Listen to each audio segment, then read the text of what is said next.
Yesu ashimwe. Reka twongere tubasuhuze inshuti bana b'Imana, twongeye guhurira hamwe muri uno mwanya, mu mwanya w'ibyigisho by'ishuri ryo ku isabato biyobora abakuze mu kwiga Bibiliya. Reka dushime Imana kandi izina ry'Imana rihabwe icyubahiro kubw'umugisha twongeye kugirirwa. Turacyari muri cya gitabo cyacu cy'ibyigisho bya Bibiliya, aho turimo twiga igitabo gifite umutwe utubwira ngo intambara ikomeye. Twari mu cyigisho cya mbere aho twariraga intambara ihatse izindi. Uyu munsi turimo twinjira mu cyigisho cya kangahe?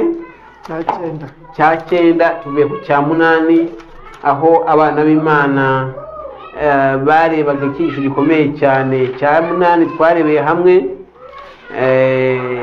kikatwibwira ibintu byinshi cyane, aho umucyo wamurikaga uturuka mu buturo bwera. Umucyo umurika uturutse mu buturo bwera, twabonye ibintu byinshi cyane.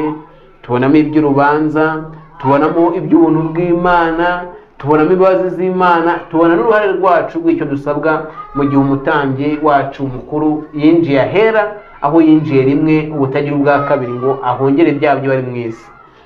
Tugiye ku cyiciro cya cyenda cyacu gikomeye nacyo, aho tugiye kurebana ibintu tubwira ngo urufatiro rw'ingoma y'Imana. Ingoma y'Imana, urufatiro rwayo. Ngiye tugiye kubana, ndi umuvandimwe wanyu nk'ibisanzwe Daniel Ndeko Tumusifu, ndi kumwe ndetse n'umuvandimwe Rihonari Havugimana. Rihonari nawe nguhaye ikaze. Reka udushyire imbere y'Imana tujye imbere mu cyigisho. Data habwa icyubahiro kubw'izina ryawe ryera rizima kandi rikiza, kandi kuri umuremyi w'ibiriho byose mu ijuru n'isi. Ushimye ko utaturetse ngo dusige twenyine, kandi ingoma yawe isahoraho iteka ryose. Amen. Warayimitse mu isi no mu mitima y'abera bawe, kandi igiye kuzaza by'umwihariko turimo by'iteka ryose. Umwuka wera irangane natwe muri iri jambo, kugira ngo abantu bamenye umugambi bafitiye n'ibyiza wabateganyirije mu izina rya Yesu. Amen. Urufatiro rw'ingoma y'Imana. Iyi si igira ingoma, sinzi niba harya perezida bagira ingoma cyangwa perezida agira ibindi bintu bigira. Ntabwo ingoma ziba ari iz'abami, bagira ubuyobozi cyangwa se ingoma. Rero hari ibintu bitaga ibirango by'ibwami. Ibyo n'uyu munsi muri perezidansi cyangwa mu marepublike naho bibamo. Hari intego, hari icyo umuntu uyoboye aba yifuza ko byashingiraho ubuyobozi bwe. Niyo mpamvu uzabona igihe kimwe bakora idarapo, bamwe gashyiramo amabara y'imyeru, abandi ay'ubururu. Iryo bara bakagira ubusobanuro bariha, akaba ari ngoma bazakoreraho. Nk'urugero nk'Abanyarwanda muzi ko idarapo ryabo ririmo umuhondo, ririmo icyatsi kibisi, ririmo n'ubururu. Ariya mabara aba afite ikintu asobanuye, kandi ubusobanuro bwabyo biba ari mu bintu iyo ngoma iriho yifuza kuzageraho. Iyo ugiye mu kirangantego cyangwa icyo bita ambromo, kariya kantu karimo agaseke, harimo agaseke, harimo ipfundo, harimo amasaka. So ibi hari ikintu biba bisobanuye ku ngoma y'ubwo bwami buriho. Imana rero nayo nk'umwami, umwami w'abami, nayo ni umwami ukomeye ufite ingoma, kandi ingoma hari ibintu biranga ingoma y'Imana, urufatiro rwayo. Icyoka kirakarira wa mugore, kiragenda ngo kirwanye abo mu rubyaro rwe basigaye bitondera amategeko y'Imana, bafite guhamya kwa Yesu.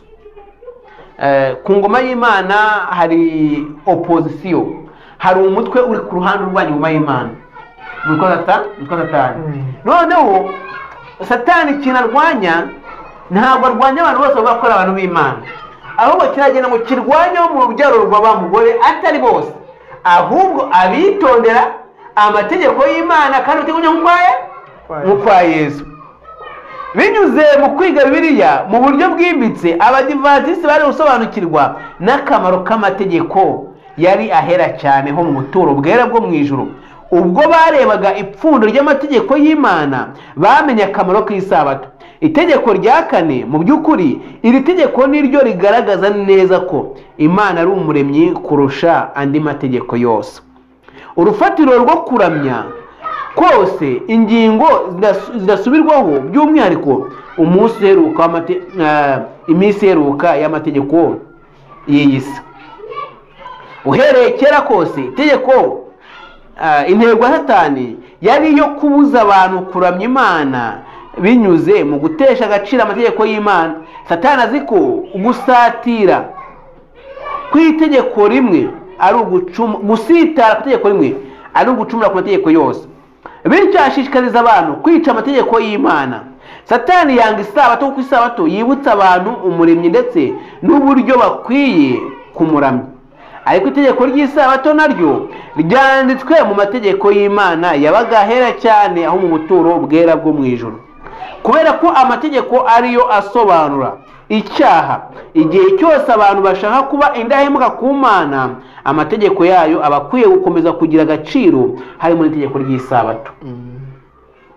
Intego y'iki cyigisho ni ukugaragaza isano iri hagati y'ubuturo bwera n'amategeko y'Imana ndetse n'akaga kari imbere gashingiye ku kimenyetso cy'Imana.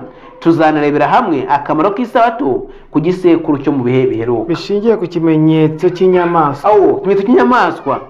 Sorry. Tuzanarebera hamwe n'akamaro k'isabato ku gisekuru giheruka kandi amategeko y'Imana ndetse n'akaga kari imbere gashingiye ku kimenyetso cy'inyamaswa. Hano Yonari nibutse iyerekwa umuja w'Imana yagize mu cyamagana 844 nyuma yaho bari babuze icyo bari biteguye kuza kwa Yesu.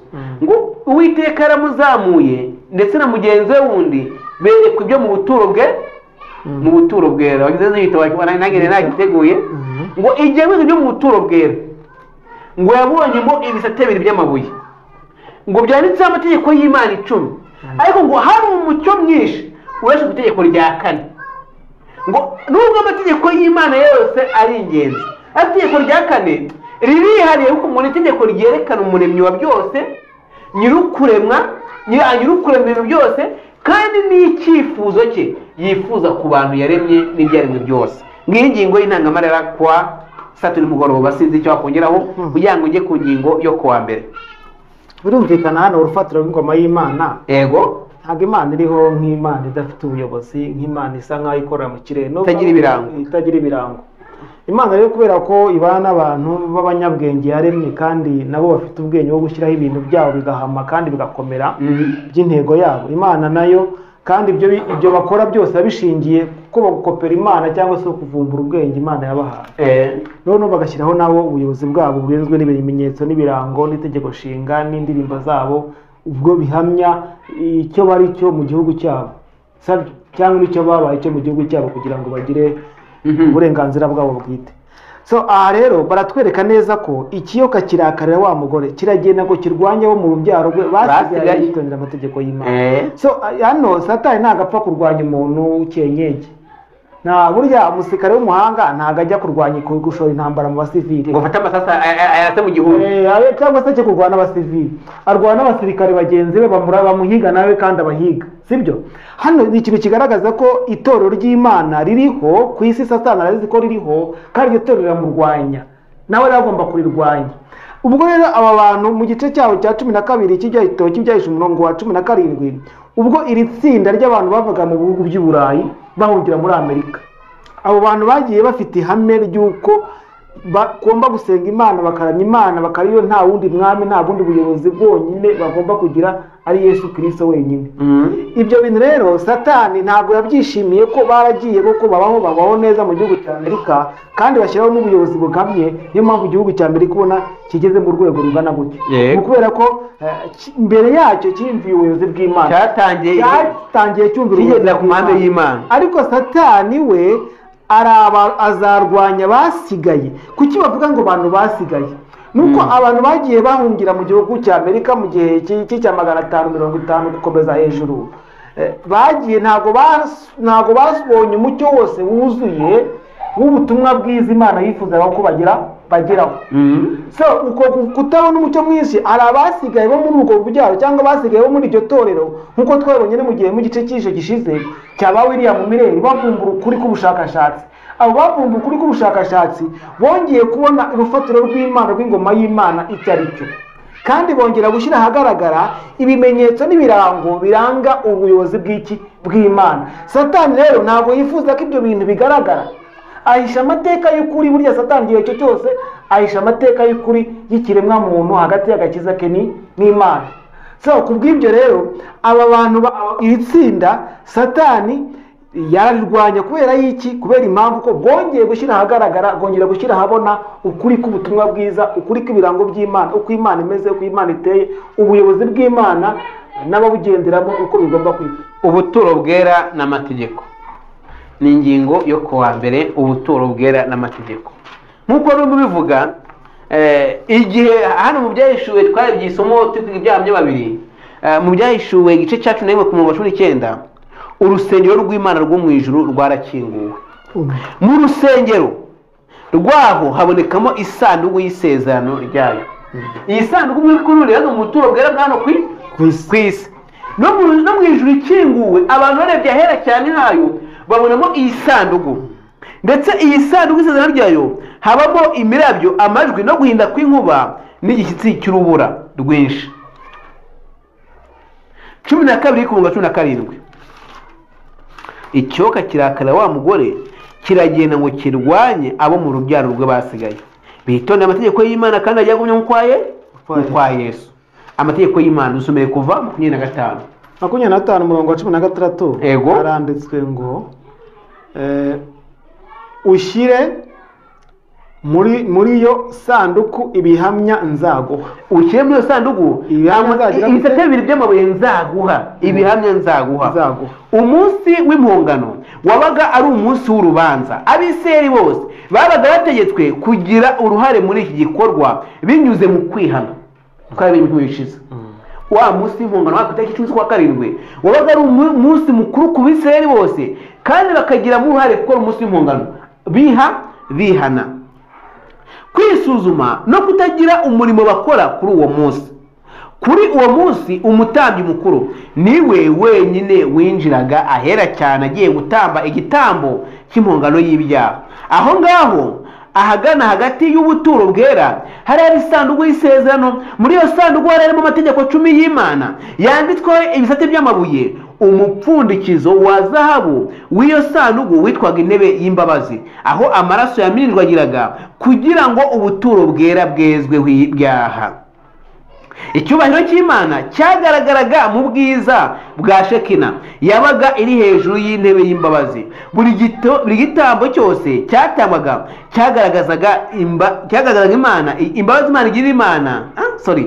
Buri gitambo cyose cyatamaga cyagaragazaga imbabazi Imana igirira abantu b'abanyabyaha. Ariko umunsi w'impongano ugaragaza ko icyaha gihora cyibukwa kugeza ku munsi w'urubanza. Mu by'ukuri icyaha cyagombaga gukurwaho burundu. Nyuma y'ibinyejana byinshi byagombaga gukurikiraho binyuze mu kwizera amaraso ya Kristo gusa. Ubwo bajyaga gupfira ku musaraba, dushobora kwezwaho ibyaha binyuze mu kwizera amaraso ye gusa. Aho ngaho imbere y'Imana imbabazi n'ubutabera bihurizwa hamwe. Amen.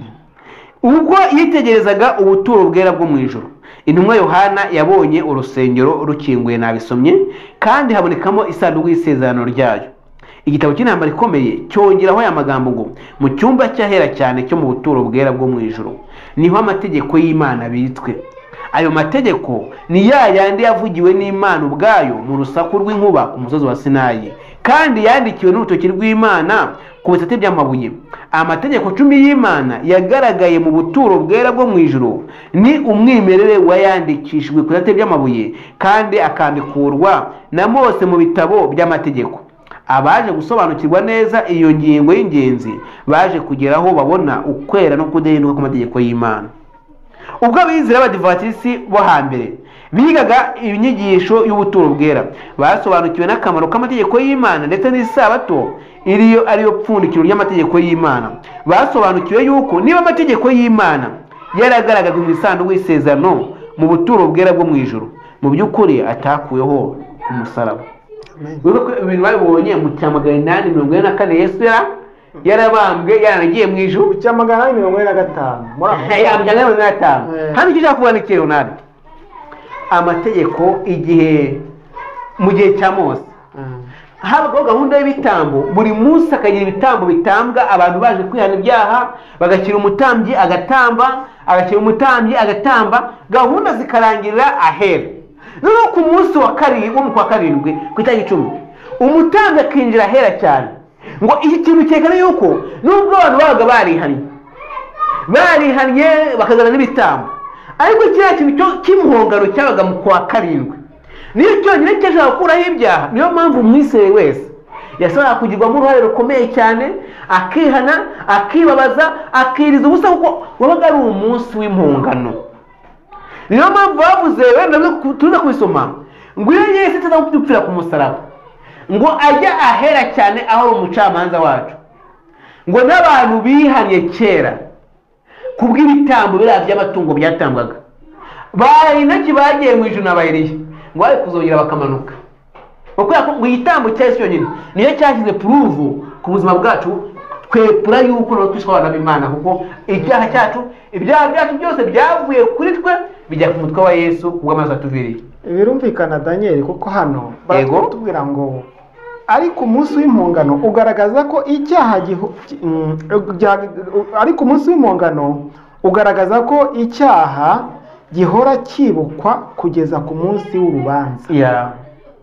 Mu by'ukuri icyaha binyuze mu kwizera amaraso ya Kristo cyagombaga gukurwaho burundu. Nyuma y'ibinyejana byinshi byagombaga gukurikiraho, binyuze rero mu kwizera amaraso ya Kristo gusa.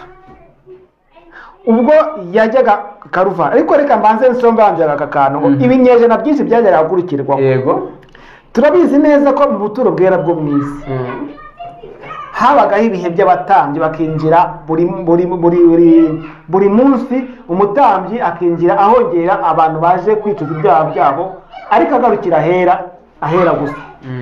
Ahera cyane hizurwa n'umutambyi mukuru rimwe mu mwaka, nabwo rimwe mu mwaka. Yego, aje gukuraho bya byaha byose byihanywe mu buturo bwera bwo mu isi, kugira ngo abigereke kuri Ezazeri, ihene yitiraga Satani, yoherwe mu nyanja.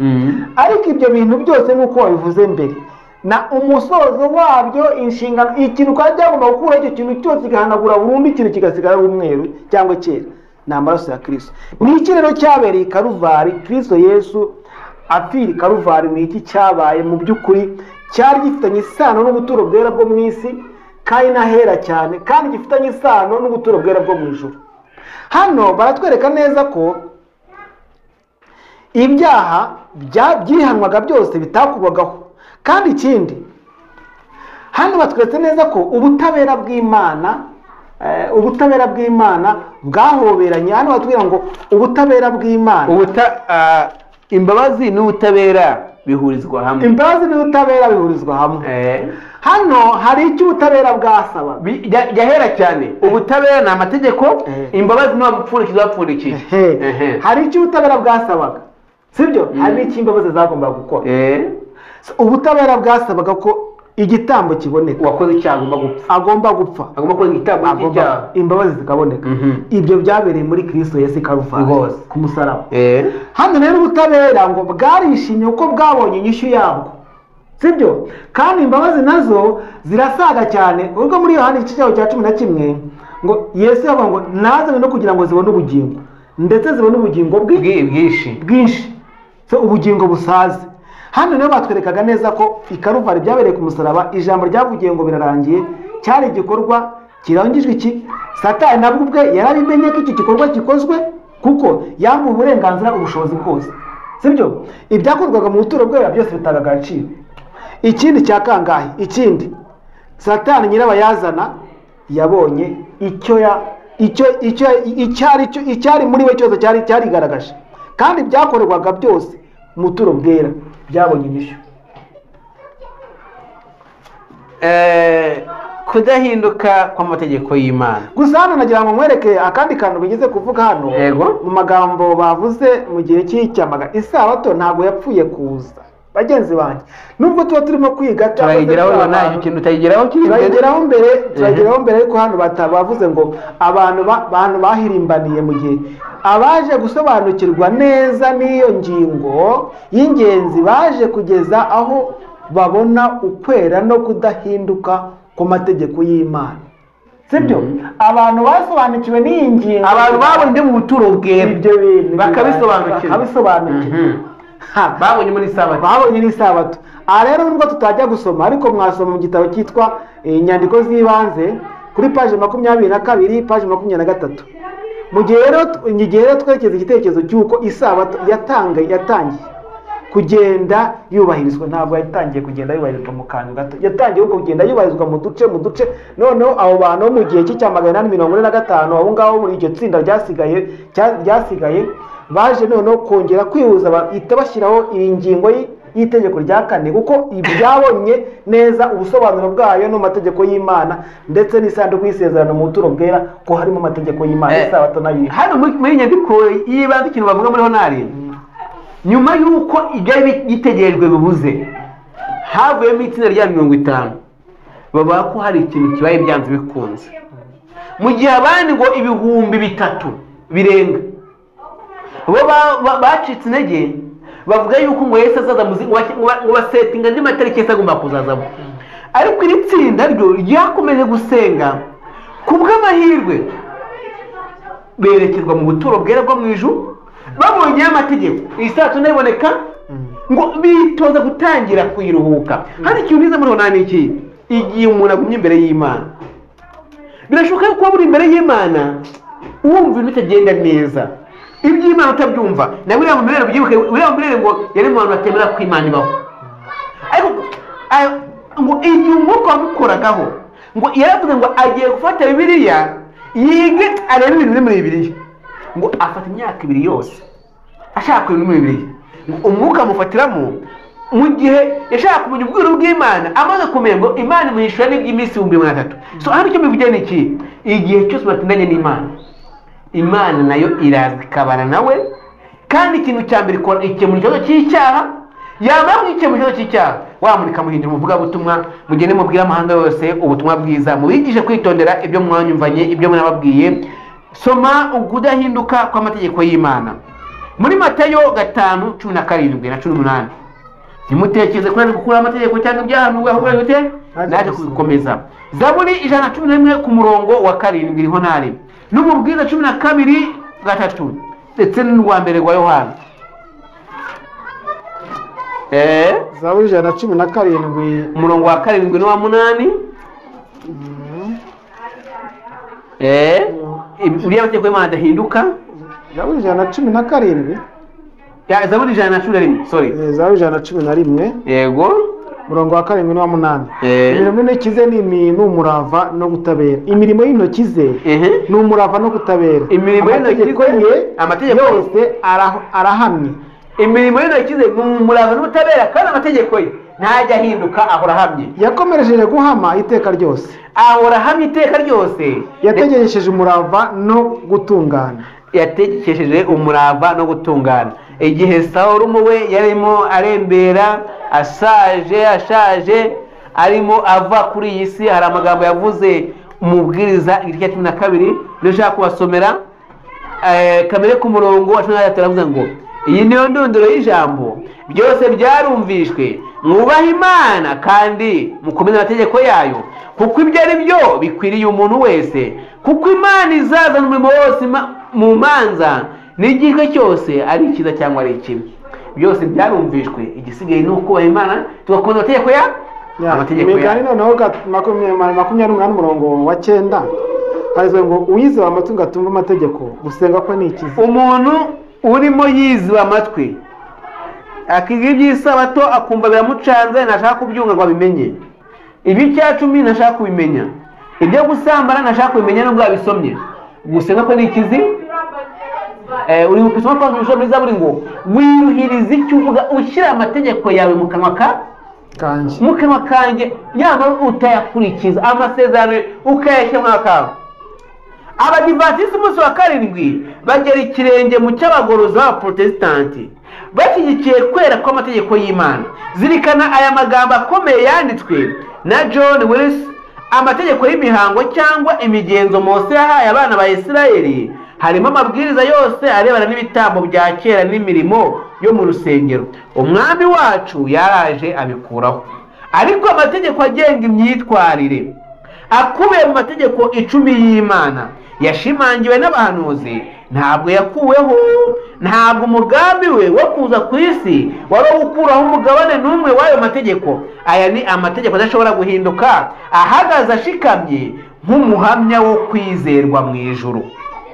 Buri mugabane ugize aya mategeko ugomba gukomeza kugira imbaraga ku bantu bose kandi ibihe byose. Aya mategeko akomeza kugira imbaraga ku muntu wese kuva kuri Adamu kugeza kuri Adamu uyu munsi mu bihe byose. kubera mu bihe byose nk'adashingiye ku gihe cyangwa ahantu cyangwa ibindi bintu bishobora guhinduka, ahubwo ashingiye ku miterere y'Imana n'imiterere y'umuntu ndetse n'isano iri hagati yabo idahindagurika. Amategeko y'Imana buri gihe ahora ahagarariye isano, uko tuyitwaramo byerekana isano n'umwami wacu umuremyi. Iyo dusomye mu Kuva ndetse no mu Baroma 7 na Zaburi, kubera ko amategeko y'Imana agaragaza imico yayo, akaba urufatiro rw'intebe yayo y'ubwami ndetse akaba n'ishingiro ry'imyitwarire ya muntu, niyo mpamvu Satani yanga nta muntu n'umwe utarasobanukiwe ko niba ubuturo bwera bwo mu isi bwari igicucu cyangwa igishushanyo cy'ubwo mu ijuru, amategeko yari isanduku y'isezerano ku isi yari ya kopi y'umwimerere y'amategeko yo mu isanduku y'isezerano ryo mu ijuru, kandi ko kwemera ukuri kwerekeye ubuturo bwera bwo mu ijuru bisaba kwemera iby'amategeko y'Imana avuga ndetse no kubahiriza isabato ivugwa mu mategeko ya 4. Aha niho hahishwe ibanga rikomeye ryo kurwanya gusobanukirwa no kumvikana kw'ibyanditswe byera byagaragazaga umurimo wa Kristo mu buturo bwera bwo mu ijuru. Ni izihe mpamvu abantu bakunze gutanga bavuga ko tutagitegetswe gukurikiza amategeko 10 y'Imana?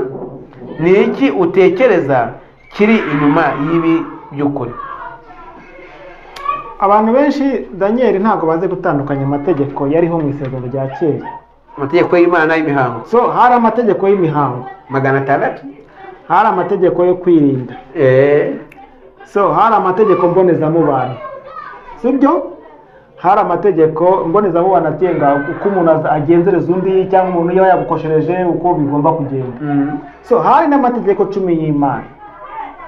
So ayo mategeko yose, amategeko y'imihango hari icyo Yesu yakozeho, sibyo? Mu buturo bwera ibyagenga amategeko y'umuhango wo gutanga ibitambo.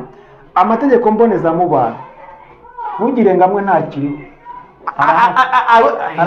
Amategeko yo kwirinda ntugire ngo ntahari.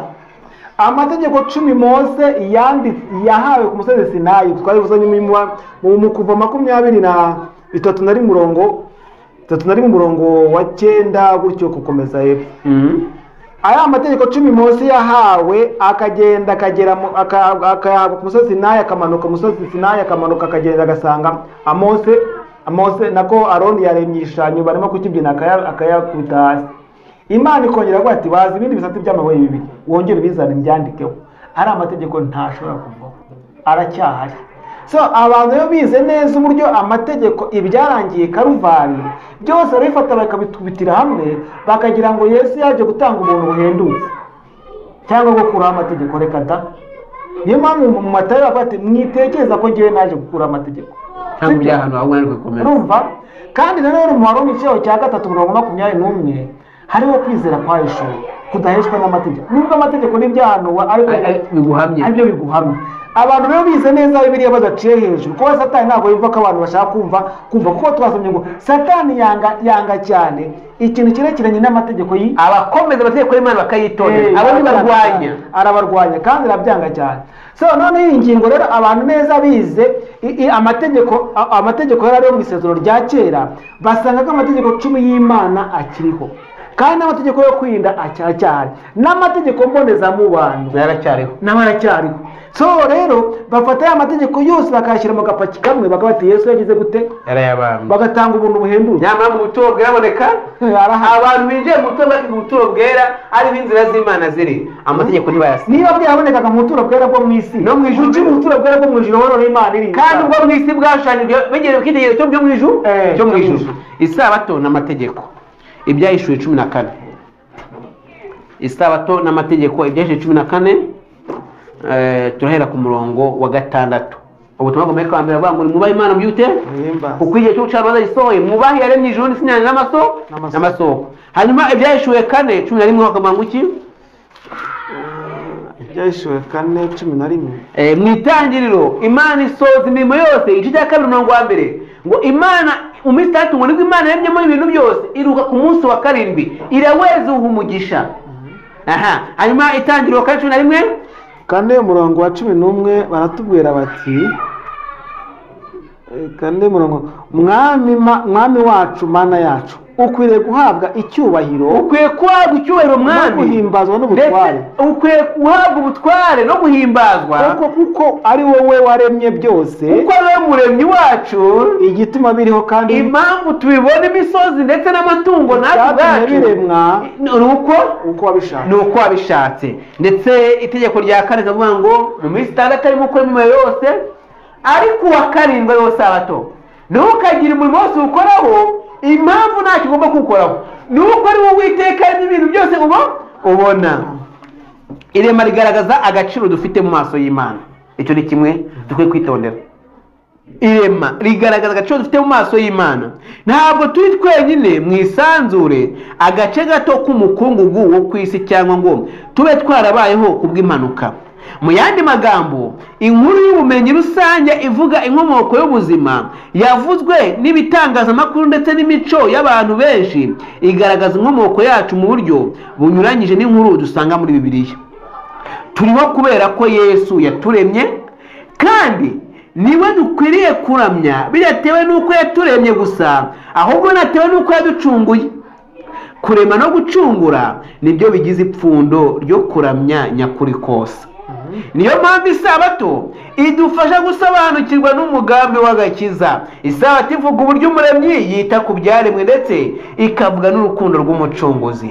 Ku iherezo ry'icyumweru kirema, Imana yaruhukiye mu bwiza no mu cyubahiro cy'isi yari imaze kurema. Nanone kandi Imana yararuhutse kugira ngo iduhe urugero dukwiriye gukurikiza. Isabato ni ikiruhuko cya buri cyumweru twahawe kugira ngo dushime uwaturemye. Iyo turamye Imana ku Isabato, tuba dukingurira imitima yacu kwakira imigisha idasanzwe Imana itashyize mu yindi minsi iyo ari yo yose keretse ku Isabato gusa. Isabato itwereka umuremyi wadukunze cyane ku buryo atashobora kudutererana, ubwo twateshwaga ku mugambi yari dufitiye. Isabato ni Isabato itwereka umuremyi wadukunze cyane ku buryo atashoboye no kudutererana nubwo twateshwaga ku mugambi yari adufitiye. Isabato ni ikimenyetso gihoraho kigaragaza ko turuhukira muri we. Ni ikimenyetso kidasanzwe cy'ubudahemuka ku muremyi. Mbaha n'amasabato yanjye ngo abe ikimenyetso cyanjye nabo, ngo amenye yuko ndi Uwiteka Imana yabibeza. Ni ikimenyetso cy'ikiruhuko, ntabwo ari ikimenyetso cy'imirimo, ni ikimenyetso cy'ubuntu. Ntabwo ari ikimenyetso cyo gutwarwa n'amategeko, ni ikimenyetso cy'ibyiringiro. Ntabwo ari ikimenyetso cyo gucirwaho iteka, ni ikimenyetso cyo kwishingikiriza ku Mana kugira ngo tubone agakiza. Ntabwo ari ikimenyetso cyo kwishingikiriza kuri twebwe ubwacu. Ikiruhuko cy'Isabato nyakuri ni ikiruhuko cy'ubuntu mu biganza byuje urukundo by'uwaturemye, uwaducunguye, ugiye kuza kutujyana. Ubutumwa bwo mu Byahishuwe 14, ni ubutumwa bw'Imana bwo mu minsi iheruka bugenewe abatuye isi, bubararikira abantu kuruhukira mu rukundo rwayo no kwitabwaho nayo buri Sabato. Buturarikira kwibuka uwaturemye no kumuha icyubahiro.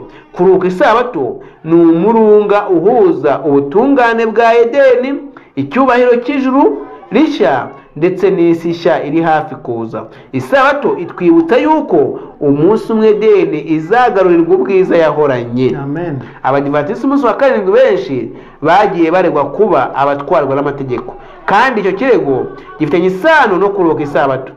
Nimuganire ku Isabato nk'ikimenyetso cyo gucungurwa no gukenka kwabwo ko kwizera. Kuki kubahiriza Isabato, itegeko ry'Imana ryo kuruhuka, bituma abantu batekereza ko tugiye kwicira inzira igana mu ijuru? Hano iyo uramutse uganira n'umuntu utubahiriza Isabato, bano bavanwe basa ku cyumweru, batangwa ngo ibyo by'abiseri kandi ntabwo Yesu yabikunze byo gutwarwa n'amategeko. Ariko Isabato siko bimeze. kuza mu isabato impamvu nyamukuru ya mbere ni ukwakira imigisha Imana yasezeranye muri uwo munsi w'isabato turuhuke imirimo n'imihati. Ikindi isabato iri mu buturo bwera nk'ikimenyetso kigaragaza ubushobozi bw'umuremyi wacu. Kwanga isabato ni ukwanga ububasha bw'Imana. Ikindi isabato ni ikimenyetso. Ezekiel 20:20 mbana amasabato ngo abe ikimenyetso cyane nabo bamenye ko n'Uwiteka Imana yebe ngo isabato ni ikimenyetso cyerekana ibyiringiro icyizere dufite Imana yacu. birumvikana Daniel igihe Imana yaruhukaga umunsi wa karindwi yego isabato ntabwo ari ko Imana ari inaniwe, ntabwo ari inaniwe, Imana ntabwo ngo yatuzirikana. Yesu aravuga ati data arakora nanjye ndakora. Ahubwo yari izi ko iremye ibiremwa by'ibijyanye nkeya bidashobora gukora iminsi yose. Icyo cya mbere. Ikindi cya kabiri, yari izi ko iremye ibiremwa bishobora kwibagirwa, bishobora kuzibagirwa, sibyo? Kuko Imana ntabwo yaremye umuntu yari izi neza uko yamuhaye zose uburenganzira bwose, yari izi ko azanacumura, ariko Imana iramurema. Ibyo byose rero yagiye ibishyira mu isabato, umunsi wa karindwi, kuko umunsi Adamu yabayeho ni umunsi w'isabato, yibayeho mu munezero n'Imana n'afite n'umufasha we, ni umunsi w'isabato. Imana rero yamuhaye isabato kugira ngo amenye neza inkomoko ye bwite, ko atari inkomoko yo kwitwara uko yishakiye, ahubwo afite aho akomoka, kandi uwakomokaho ubwe ni Imana y'urukundo n'imbabazi, ntabwo yifuza kumutwara nk'imashini, sibyo? Icyo kikaba ari ikimenyetso cyo kurema. Isabato ni ikimenyetso cyo kurema, kitwereka ko Imana twaremwe mu buryo buteye ubwoba kandi bugize butangaje, kandi iyo Mana yikwiye icyubahiro gikomeye. Ikindi, ikimenyetso cyo gucungurwa kwacu. Hashize imyaka myinshi irenga 6,000 bene Adamu bategereje isezerano ryanditswe mu itangiriro cyaho cya 3:15, sibyo? Icyo kimenyetso rero kiza kuboneka cyangwa cyari kirindiye Kristo Yesu. Rero Yesu igihe yapfaga, igihe Yesu yari mu mva ya Yosefu ku isabato, yarangije igikorwa cyo kurema, kongera gusubiza mwene muntu wazimiye, kongera kumusubiza Imana Data wa twese, sibyo? Igihe rero yari yiryamiye Yesu Kristo yari aruhukiye mu kimenyetso cyo gucungura abantu. Rero isabato yo kuremwa yo mu kimenyetso cyo kurema n'isabato yo mu kimenyetso cyo gucungurwa byose ni kimwe, kuko yakozwe n'umuntu umwe, ni Yesu Kristo. Ku munsi wo kurema Imana yaruhuka ngo yishimane n'ikiremwa yari yaremye. Ku munsi wo gucungurwa nabwo aruhukira mu gituro. Isabato kamaze kuboneka, aha rero abantu barimo kutwumva muri Luka igice cya 3 umurongo wa 50 kugeza 56. Yosefu wa Mwarimataya na Nikodemo bashyinguye Yesu. Hari abagore aho ngaho bari bahari, ba Mariya na Marita n'abandi bagore, baragenda bajya kuruhuka nk'uko byategetswe. Aya magambo muyasomera yabo isabato irangiye mu gitabo cy'ibifuzwe byose ku cyigisho cyitwa Kumva Yosefu. Ugifungura icyo cyigisho ku ipaje ya mbere haranditswe ngo igihe Imana yarugwaga ku munsi w'isabato, ku igitabo cy'itangiriro yari irangije umunsi wo kurema, ngo abamarayika baririmbye, sibyo? Ibyaremwe byose baririmba mu gitabo cya Yobu, byishimira Imana ko hari igikorwa ikoze ku isi. Ngo igihe Imana Yesu nawe yaruse mu gituro, ngo nubwo abantu bari babaye, ngo ijuru rye ryari ririmo kuririmba. Umuntu yari yacunguwe, ijuru rye ryari ririmo kuririmba, kandi icyo gihe nanone yari isabato, hari isabato, hari ku munsi w'isabato. Ngo ijuru rye ryari ririmo kuririmba nubwo abantu bari babaye, abarwayi baza ari benshi, sibyo? Intumwa zagiye kwisha zifite agahinda, ariko ijuru rye ryari rigize gute? Ryishimye. Rero bihuza n'igice cyane muri Edeni yacu izongera gusubizwa bene Adamu. Kubera iki? Ko bacunguwe, bongere gusubizwa Adamu yongere gusubizwa Edeni. Adamu yagize gute? Yanyazwe kubwo kuremwa no gutumvira Imana, ariko tuzayisubizwa muri Kristo Yesu kubwo gucungurwa kwacu. Ndababwiye Imana tugire neza cyane kubw'isabato. Isabato ni umugisha kuri twebwe, ntabwo ari umutwaro. Ni umunsi kongerwamo imbaraga, ni umunsi utuma twumva turarikiye ibyo mu ijuru, ikimenyetso cy'inyamaswa. Ezekiel 20:20 ngo mbaha n'amasabato yanjye ngo abe ikimenyetso cyanjye hagati yanjye nabo, bamenye ko ndi Uwiteka Imana yawe beza. Niba isi atigeze ari ikimenyetso cy'Imana kandi hakaba hari ubundi bwami burwanya Imana, make sure yuko hari ikimenyetso cy'inyamaswa.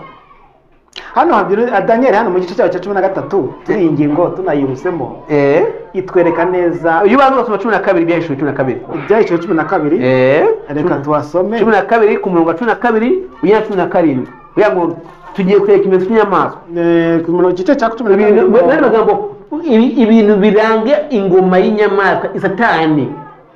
Murongo wa 12 yego nuko rero wajuruwe nawe abaririmo mwishime naho we wasiwe nawe wanyanja we mugushije ishyano kuko Satani yabamanukiye afite umujinya mwinshi azi yuko afite igihe gito.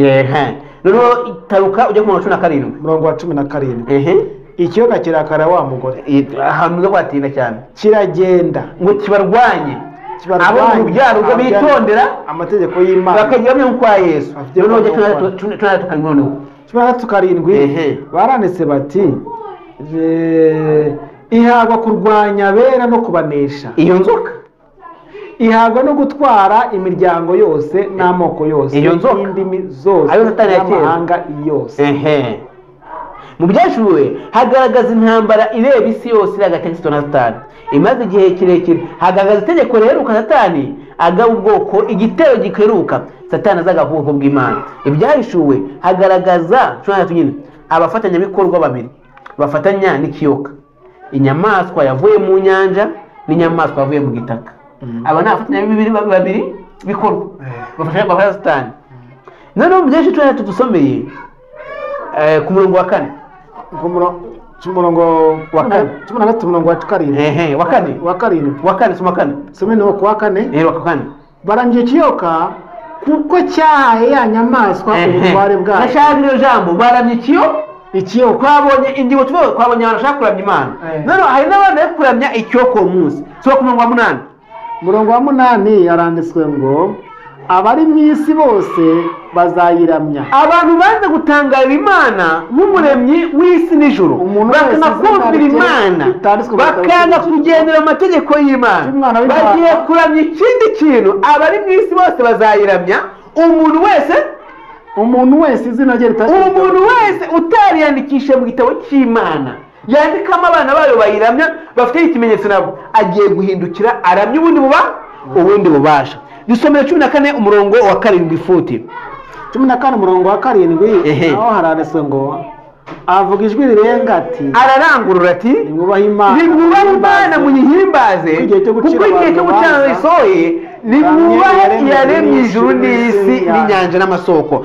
Komeza taruke ku murongo wa 9 igihe abantu banze kuramya Imana hakurikiraho marayika akurikiraho umuntu wese naramya ya nyamaswa n'ishanyo niyo kuramya Imana akagenda akaramya inyamaswa n'ishanyo cyayo agashyiraho ikimenyetso bikagezwaho ubwo ikimenyetso cy'Imana kimuvaho aho bakajyaho ikimenyetso cy'inyamaswa cyangwa mu kiganza cyangwa mu bikorwa bye. uwo niwe uzanywa ku nzoga. Uwo mu gihe baramije Imana bari barimo bitegura gutaha mu ijuru udafunguye mu we azaba arimo anywa ku nzoga w'umujinya w'Imana yageneye abanzi b'Imana. Kandi iyo nzoga ntabwo izabifunguye. Muri ayo magambo zirikana iri tandukaniro. Abantu baramya umuremyi cyangwa bakaramya ikindi kintu, umuremyi akwiye kuramwa. Intambara iri hagati ya Satani yatangiriye mu ijoro kandi yari ishingiye ku kuramya. Nzazamuka ndengaho ibicu bigarukira, nzaba nk'isumba byose. Satani yashakaga kuramywa kugenewe umuremyi wenyine. Ibyahishuwe twavuga ko umwanzi yageze ku mugambi we binyuze mu bikorwa by'inyamaswa yavuye mu gitaka. Umwe mu bafatanyabikorwa twabonye gereranya Daniel 7 gereranya ya Daniel 7 rigaragaza ko iyo nyamaswa yavuye mu gitaka ari kimwe n'agahembe gato kazigira inama yo guhindura ibihe n'amategeko kandi kagahabwa ububasha mu gihe kinganira misi twabonye 1260. Ni ukuvuga imyaka. Bigereranye n'ibyahishuwe kwa musoma gusoma. Umugabane umwe wonyine w'amategeko 10 y'Imana urebana n'igihe cy'itegeko rya 4. Iri torero ryagerageje guhindura umunsi wo kuramya riwukuye ku wa 7 umunsi w'isabato rikawushyira ku cyumweru umunsi wa mbere. Gushaka guhindura umunsi wo kuramya isabato y'umunsi wa karindwi watanzwe n'Imana ubwawo nk'ikimenyetso cy'ubutware bwayo, ni ukugerageza kwambura Imana ubutware bwayo uhereye ku rufatiro rw'abanze kuyoboka. Kuri iyi ngingo niho intambara iheruka yo kuramya ukuri no kuramya kw'ibinyoma yibanda.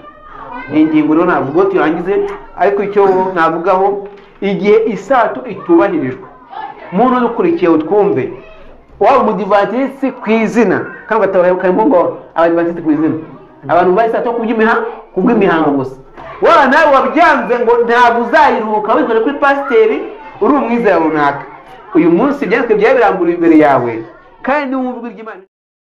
Isabato niwo munsi wonyine wo kuruhuka Imana yashyizeho, kutawuruhuka n'icyaha kizatuma umuntu abura ijuru. Hano Daniel, hari ikintu gikomeye cyane itorero ryahawe ubutunzi bukomeye kandi bukuri. Yesu yitegereza abigishwa barababwira ati murabona ariko si mwese. Ariko ikintu cyari cy'ingenzi cyane ni uko Yesu yari muri iryo torero, sibyo? Kandi iyo usomye ubutumwa bw'abamarayika, ubutumwa bw'amatorero arindwi, usanga Yesu buri gihe cyose bahagaze muri iryo torero nk'umuyobozi waryo. Nubwo baba bafite makaga, nubwo bafite mu ngorane, uhereye ku itorero rya Philadelphia ukajya ku itorero rya Laodikia duhagazemo uyu munsi, sibyo? Ukareba ubunyanya ibyo rifite, ukareba ibyo rifite, ariko rifite umucyo ukomeye cyane. So igihe abasigaye rero mu itorero rya Philadelphia bo mu cya 444 mu byahishuriye icyaho cya 10 umurongo wawo wa 11, bongeye guhabwa umucyo, mukwiriye kongera guhanura, mukongera kubwiriza ubutumwa, mukwiriye kongera mukabwira amahanga. Ese mufite ijambo ryo kuvuga, mukwiye kongera kugira ijambo ryo kuvuga. Barahaguruka rero bahabwa buno butumwa n'isabato irimo ni ubutumwa bw'abamarayika batatu. Igihe rero abandi ba protestani bandi bo mu gihe cya Amerika cyangwa se mu ba protestani mu madini atandukanye bari mu bintu by'imyuka mibi, nahoze numva ikiganiro cy'imyuka mibi n'uburyo abantu abapasitori bajya gucishacisha imyuka, sibyo? Kandi ikabayitana kubera amafaranga bashaka. Ubu nta bintu biganiro, nta bindi biganiro biba biri kuri YouTube, n'uburyo abantu bari mu myuka mibi, nta bundi butumwa bugize gute buhari. Ariko reka mubwize ukuri, hari ubutumwa buheruka bugoye kubwira isi, kubaha Imana bakayiha, kandi hari ukuramya gukwiye gukwibwa isi muri iyi minsi. Ari muri iyo system yo kugira ngo abantu bamuramye, abaho ubutunzi bamuramye, abaha akazi bakaramye, umuremyi yibagiranye. Noneho rero muri iyi ngingo barimo kutwereka neza ko hari ubutumwa Imana yahaye isi, sibyo? Uburebanya nuko abantu bagomba kuramya Imana umuremyi, bakareka kunywa Satani. Kandi hari ubutumwa bwerekana ko Satani nawe afite abantu afite uburyo bwo gushaka abantu bamuramya ubwe, sibyo? Kandi arabafite muri iyo myuka yabo mibi. So ubu rero kwanga isabato, kwanga ikimenyetso cy'Imana sabato, ni ukwanga ubutumwa buheruka, ni ukwanga ya Edeni Adamu yatakaje umurimo wa Edeni, ni ukwanga gucungura, kwanga irema, ni ukwanga umuremyi, sibyo? Ni ukwanga umuremyi.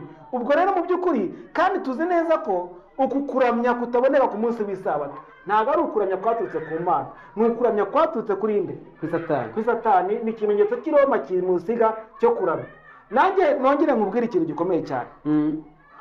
Mu cya 517 igihe Martin Luther yandikaga amagambo akomeye ku rusengero kuri katedrali nkuru ku nkuta y'umuryango yiri mu Budage, hari ku munsi w'abatagatifu bose, hari ku munsi w'abatagatifu bose, yandika amagambo ageze kuri 95 kuri urwo rukuta, sibyo?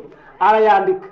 So mu cyamagana mu bihumbi 2017 abaprotestani bongeye guhura n'ubupapa, sibyo? Bongera gukorana mu biganza, baravuga ati nta kintu dupfa. Urumva ikintu gikomeye? Hashize imyaka magana angahe? 500. Hashize imyaka 500 byarezwe mu mwigisho twiye kwiga mu gihe cyashize twiye kuyiga. Bakorana mu biganza batumva ibintu twapfaga ntabyo. Ariko bagomba gusigara abaprotestani bukuru, sibyo? Bahagaze n'abasigaye mu cyamagana bagasigara bahagaze kukuri k'ubutumwa bwiza, bakongera kuvumbura iki byaretswe byera bageze gute bivuga, kandi bakabyigisha abantu. Rero nari ibintu birabintera ubwoba. Buri gihe kucyasigaye umubare mutoya mu bantu benshi, ni ukuvuga ngo abantu benshi cyo gihe bari kugenda mu bintu batazi by'ikigare biri aho. Mu gihe cya Yesu hasigaye imbarwa, mu gihe kwa Nowa hasigara imbarwa, mu cyamagara n'akana hasigara imbaga sinzi umunsi hagiye kurokoka bangaye ntabwo uramwana suraba basigaye mu basigaye hagiye kurokoka noneho abasigaye mu basigaye abasigaye mu basigaye bo basigaye ubutumwa bwa marayika batatu ni ingingo yo kuwa gatanu twegera ku musozo. Mu byahishuwe twasomye 14 mu 6 byo kuramya Imana. Marayika wa mbere avuga ijwi rirenga ati nimwubahe Imana muyihimbaze kuko igihe cyo gucira abantu urubanza gisohoye, nimuremye iyaremye ijuru n'isi n'inyanja n'amasoko. Marayika wa kabiri avuga ati iraguye Babuloni wa mudugudu ukomeye wateretse amahanga yose inzoga ariyo ruba ry'ubusambanyi bwabo. Babuloni ihagarariye imikorere y'ubuhakanyi y'idini ryaguye ryanze ubutumwa bwa marayika wa mbere rigahitamo uburyo bwo kuramya bw'ikinyoma. Babuloni ni abantu bose banze kuramya Imana, ni abantu batumvira Imana, batubaha Imana. Niyo mpamvu mu byahishuwe 14 hatubwira kugira ngo twirinde kuramya inyamaswa y'igishushanyo cyayo. Aha hagaragazwa amahitamo abiri ahabanye: kuramya umuremyi cyangwa kuramya inyamaswa. Buri muntu wese utuye kuri uyu mubumbe w'isi azafata icyemezo giheruka kandi kidasubirwaho cy'uwo akwiye kumvira Yesu cyangwa Satani. Mu byahishuwe 14:12 hadusomere 14 byahishuwe. Ego haranditse ngo aho niho kwihangana kw'abera kuri. Ibi bigiye kwerekana uko abera bihanganye kuko amategeko y'Imana bakurikiza, uko bazitondera amategeko y'Imana, uko bazishimira kugaragaza imico ya Yesu muri bo. Imana izagira ubwoko bwo mu bisi iheruka buzayibendahemuka mu gihe cyo kurwanwa gukomeye ndetse no gutotezwa. Bikoranywe ubukana mu mateka y'isi binyuze mu mpano yo gukiranwa kwa Kristo, bazabaho imibereho yuzuye ubuntu kandi yumvira. Kuramya umuremyi bihabanye no kuramya inyamaswa kandi bigaragarizwa mu kwitondera amategeko y'Imana. Iyi ntambara iheruka yo kumvira Kristo cyangwa kumvira inyamaswa ishingiye ku kuramya, kandi Isabato ni ryo pfundo ry'iyi ntambara ikomeye iri hagati y'ikiza n'ikibi. Abayoboke b'Umukiza biyemeje ntabwo ahubwo bazanagira kwizera kwa Yesu. Kwizera kwa Yesu ni ukwizera kwimbitse, kwiringira cyane, kwiyemeje cyane ku buryo n'abadayimoni bose bikuzimu ndetse n'ibigeragezo byose by'iyo ku isi bitabasha kukunyeganyeza. Ni ukwizera kwiringira igihe tudashobora kureba, kwizera igihe tutazi impamvu kandi igihe tutazi impamvu kandi kutazi impamvu kandi kukizera n'igihe tudashobora gusobanukirwa. Ukwizera kwa Yesu ni impano duhabwa kuko kwizera kuzadufasha guhangana n'ibigeragezo biri imbere yacu igihe urugamba ruheruka ruzaba rutangiye, tukagerwaho n'ibihano mu by'ubukungu, gutotezwa, gufungwa ndetse n'urupfu ubwarwo. Kwizera kwa Yesu kuzadufasha gushikama muri ibyo bihe biheruka kugeza ubwo Yesu azagarukira. Bafite kwizera kwa Yesu, bizera ibintu nta kindi kintu wakora. Ibona gasoma amagambo yangu ufashe kunganira usoza. Kubera kubura igihamya cyo muri Bibiliya gishyikira uruhande rwabo. Aba ni abaramya ku cyumweru ga? Kubera kubura uruhande rwo muri Bibiliya gishyikira uruhande rwabo, benshi bibagiye ko imitekerereze ihamya imitekerereze imeze nk'iyabo yakoreshejwe n'abantu barwanya Yesu n'intumwa, maze bagakomeza kwinangira bavuga bati kuki bakomeye muri twe, kuki abakomeye bo muri twe badasobanukiwe n'iki kibazo cy'Isabato. Nyamara bake gusa bayizera nk'uko namwe mwizera, ntabwo byaba ari uko mwebwe b'abanyakuri, maze ngo abanyabwenge bose bo ku isi babe ari mu mafuti. Kugira ngo ingingo nk'izo zivuguruzwe byari bikeneye kuvuga gusa inyigisho za Bibiliya, amategeko y'uburyo buhoraho yakoranye n'abantu bo mu bihe byose. Nabivuze kare, buri gihe usanga hari ikibazo cy'uko ibintu by'Imana bikurikira ari bake, umubare munini rwose urwanyuma, kuki abantu biza badugukira batabyumva. Ariko abakristo bo mu bihe byashize bubahirizaga umunsi wa mbere w'icyumweru bibwira ko bubahiriza isabato ivugwa muri Bibiliya. Kandi n'ubu mu matorero yose ndetse no mu itorero Katolika ry'i Roma harimo abakristo nyakuri bizera rwose batigiza nkana ko umunsi wa mbere w'icyumweru ariwo sabato yashyizweho n'Imana. Imana yemera ibyo bakora nta buryarya ndetse no kuba indahemuka kwabo imbere yayo. Ariko ubwo itegeko rizahatira abantu kuruhuka ku munsi wa mbere kandi abantu bose bakazamurikirwa ku byerekeye ukubahiriza isabato nyakuri, icyo gihe umuntu wese uzica itegeko ry'Imana kumvira itegeko ryashyizweho n'i Roma azaba aha ikuzo ubupapa kuburutisha Imana, aba aha icyubahiro Roma n'ubutegetsi bushimangira umunsi w'ikiruhuko watoranyijwe nayo, aba aramya inyamaswa y'igishushanyo cyayo. Igihe abantu banga isabato y'Imana yavuze ko ari ikimenyetso cy'ububasha bwayo, maze mu mwanya wayo bakubahiriza umunsi Roma yihitiyemo ngo abe ari ikimenyetso cyo gukomera kwayo, baba bemeye ikimenyetso cy'icyubahiro yahaye Roma, ikimenyetso cy'inyamaswa. Igihe rero iyi ngingo isobanukiwe neza imbere y'abantu maze bagahitamo kumvira hagati y'amategeko y'Imana n'ay'abantu, abazakomeza kugomera Imana bazashyirwaho ikimenyetso cy'inyamaswa. Ngaruko namenye gishangiye y'uyu munsi. Ikintu gikomeye kandi cyumvikana, yego, igihe mu itorero rya Simerona umugabo witwa Perutariko umusaza Perikaripo w'imyaka 86, igihe bamufataga ati ngaho ihakane Yesu, yaravuze ati nakoreye Yesu imyaka 85, none ndashaje kandi ntiyigeze amemukira, namwihakanane. Ubu namwihakana gute? Hari ikindi nanone hano mvuze kintu gikomeye cyane cyo kwishikiza ku bantu bakomeye. Igihe bafataga abasirikare ati mugende mufate Yesu, baragiye bumva ubutumwa bwe barabwumva bagaruka nta kintu bakoze. Bageze ku batambyi ati ariko se kuki mutamuzana? Ati ntabwo. Ati se hari abantu bakomeye mu bacu bageze bamwizera, hari abacu bakomeye bamwizeye. Mu by'ukuri iki kintu cyitwa kwirikira ku bantu bakomeye, uzi ko ku isi umuntu afite wubwe ku giti cye, iyo apfuye niwe wenyine, kuko nta muntu washobora guhuza. Ushobora kubyara n'umwana imuhuza, ukabyara umubiri umutima ntimuhuze. Mu by'ukuri uko umuntu ateye nk'umuntu umwe ku gisi, sibyo? Kwizerera mu wundi cyangwa se kwizera abakomeye ni ikosa rikomeye cyane, kandi iyi myizerere niyo abantu bafite. So ikindi cyane cyo tuvuga cyane tunasoza ni ukwizera nk'ukwa Yesu. Amen. Kwizera nk'ukwa Yesu. Abigishwa bari bafite kwizera Yesu. Kwizera Yesu bitangaza, Yesu uzaza gushyiraho ubwami, Yesu baramwizeraga pe kandi baranamukundaga. Ariko igihe kimwe akababwira amana akomeye, atarabwa ati ninde washobora kubyihangana ibyo ngibyo gusa. Igihe kimwe arabwa ati muzabyihangana ariko ikintu cyo nuko ngenda. Igihe rero abigishwa basohokaga mu cyumba cya hejuru barafite kwizera nk'ukwa Yesu. Noneho bagize kwizera no guhamya nk'ukwa Yesu. Guhamya kwa Yesu. Kandi kwizera kwa Yesu no guhamya kwa Yesu. Bagiye bafite kwizera kwa Yesu, basohoka bafite guhamya kwa Yesu. Ku buryo n'urupfu n'ingorane nk'uko Yesu nawe yari ameze batigeze bagira gute, batigeze bazitinya. Abantu bazabwiriza ubutumwa bwa marayika wa kabiri n'uwa gatatu. Reka tureke uwa mbere, sibyo? Abantu bazabwiriza ubutumwa bwa marayika wa kabiri n'uwa gatatu binjira mu kimenyetso cy'inyamaswa bazafite kwizera nk'ukwa Yesu. Guhamya nk'ukwa. Guhamya kwa Yesu. Guhamya kwa Yesu. Bazafite